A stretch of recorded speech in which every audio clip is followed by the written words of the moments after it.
You don't need to silence the voices. You just need to stop taking their calls. Last time you discovered something. You are not the committee. You are the chairperson. But knowing that changed nothing, because the committee doesn't care what you know. It only cares what you do next. You met them, the critic, the victim, the perfectionist, and you learned their names. You understood their game. You even sat at the head of the table. But here is what happened next. Nothing. You went back to your life, and the committee went back to work. The critic still woke you at 3 in the morning, with a catalog of everything you did wrong this decade. It didn't care that you named it. It didn't flinch when you called it out. It just kept talking, louder if anything. The victim still whispered before every hard conversation. You don't have to do this. Nobody expects you to carry this. Rest is productive too, and you believed it, not because it was true, but because it was comfortable. The perfectionist still held every project hostage until the deadline passed and the opportunity evaporated. And then it blamed you for not starting sooner. Awareness without a system is just a more educated form of paralysis. You can name every trap in the forest and still walk into each one. You can diagram the entire maze and still stand at the entrance frozen. Because the committee does not operate on the level of understanding. It operates on the level of reflex. It fires before you think. It speaks before you choose. It reacts before you can respond. And you cannot beat a reflex with a realization. You need something faster, something physical, something that interrupts the signal before it becomes a sentence. You need a micro-habit. Most people try to defeat the committee with logic. They argue back. They journal about it. They try to reframe the thought into something positive. They read another book about mindset. They watch another video about self-talk. And sometimes it works. For an hour, maybe a day. But the committee has infinite patience. It will wait for you to get tired. It will wait for you to get stressed. It will wait for the one moment your guard drops. And then it floods the room. Every voice at once. Every doubt stacked on top of the last. Every fear amplified by the silence you thought was progress. You cannot outthink a system that runs on thought.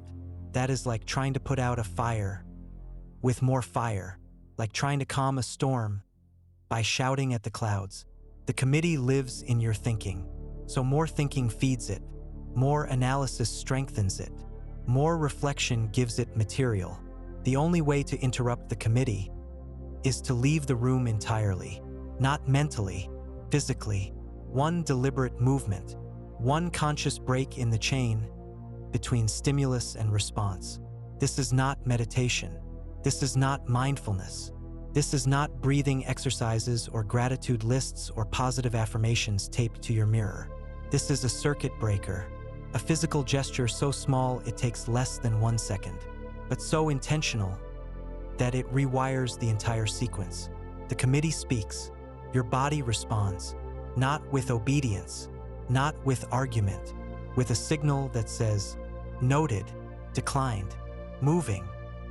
Here is the micro-habit. When you hear a voice from the committee, do not respond with thought. Respond with a 1-second physical trigger. Touch your thumb to your middle finger, or take one deliberate breath, or tap the table once. Pick one, only one, and make it yours. That physical cue is your gavel. It means 3 things. I hear you. I decline. Now I move. This is not symbolic. This is neurological. When the committee speaks, your brain enters a loop. Thought triggers emotion. Emotion triggers hesitation. Hesitation triggers more thought. And the loop tightens until you are frozen, stuck in a spiral that feels like thinking, but is actually just circling. The physical trigger breaks the loop. It forces your nervous system to shift from processing to acting, from the prefrontal cortex to the motor cortex, from deliberation to decision. One touch, one breath, one tap, and the loop shatters, not because the thought disappeared, but because you moved before the thought could finish its sentence.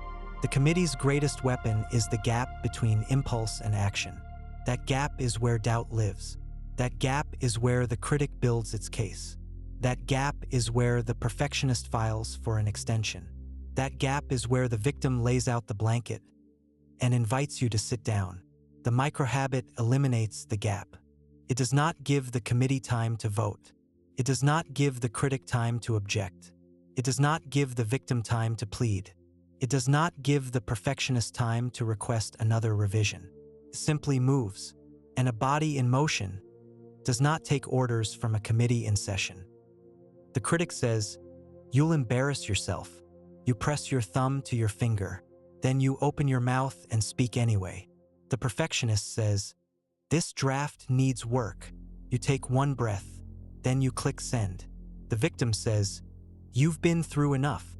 You tap the table. Then you pick up the phone and make the call you've been avoiding. The critic says, "Everyone will judge you." Thumb to finger. You post it anyway. The perfectionist says, "Wait until it's perfect." One breath. You launch it broken. The victim says, "Nobody would blame you for quitting." One tap. You show up again. Every single time. The habit is not about winning the argument. It is about refusing to have one.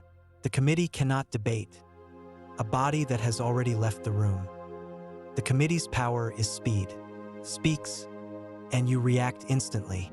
No gap, no filter, no choice, just reflex, just obedience, just another meeting you never agreed to attend. The microhabit inserts a single beat of delay. 1 second, that is all. But in that 1 second, everything changes. In that beat, you remember who you are. Not the critic, not the victim, not the perfectionist, the chairperson, the one who hears every voice and still makes the call. You will not master this in a day. The committee has had decades of practice. You are just beginning, but every time you press your thumb to your finger and move anyway, the committee loses a vote. Every time you take one breath and act despite the noise, the critic's microphone gets a little quieter. Every time you tap the table and choose forward, the perfectionist's objections carry a little less weight. Not because the voices stopped, but because you stopped attending every meeting they called. You stopped treating every thought as an emergency session. You stopped giving every doubt a seat at the table. You started moving before the agenda was set. And that is how you fire a committee without saying a word. You don't need to fire the committee. You just need to stop giving them airtime. Your new microhabit is the remote control. One touch, one breath, one tap, then act.